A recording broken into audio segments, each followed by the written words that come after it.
What's up YouTube, it's Sploosh here, and I'm bringing you my experience with the party system part 3. If you haven't seen the other parts, I recommend you see them because this would seem like a broken or inadequate video otherwise. Check them out. Just to go over what you just saw there.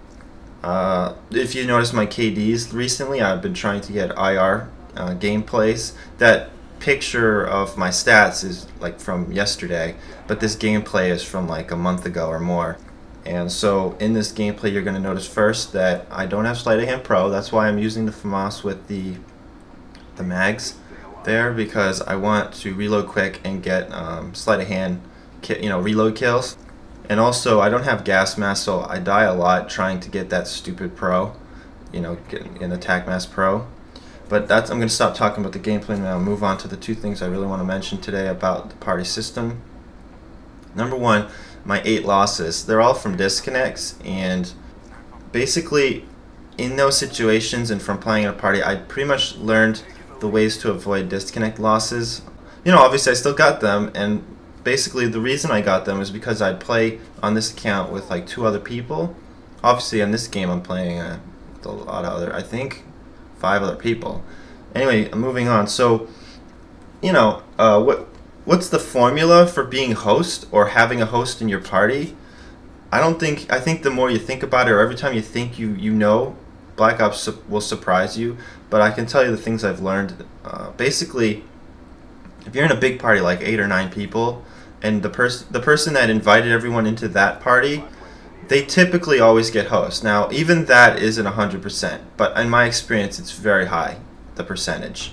If you're playing with 6 people, including yourself, in a 6v6, generally the person that invited gets host. I've actually had experience where, while playing with all West Coast players, 5 other West Coast players, California, Arizona, that area, I invited them all to the party, so I got host that game, and they all had 3-bar.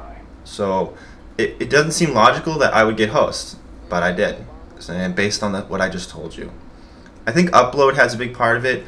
I think when you run with the same people a lot, you start to notice who gets host, and it seems like certain people just get it more than others.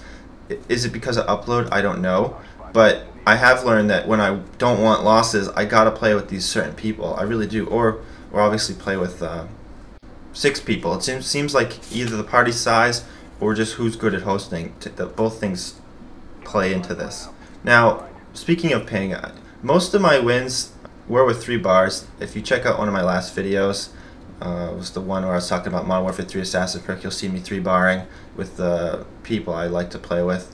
I get home late, and so anyone that thinks, oh, you just win because you get good ping and stuff, I'd say about 35% of my games were just 2 other people, which I kind of regret now because that's where most of my losses came, because of disconnects, and just because me, not a great host. I live in far East Coast, and the other guys, they use like wireless, and I mean, they just don't have the greatest connections.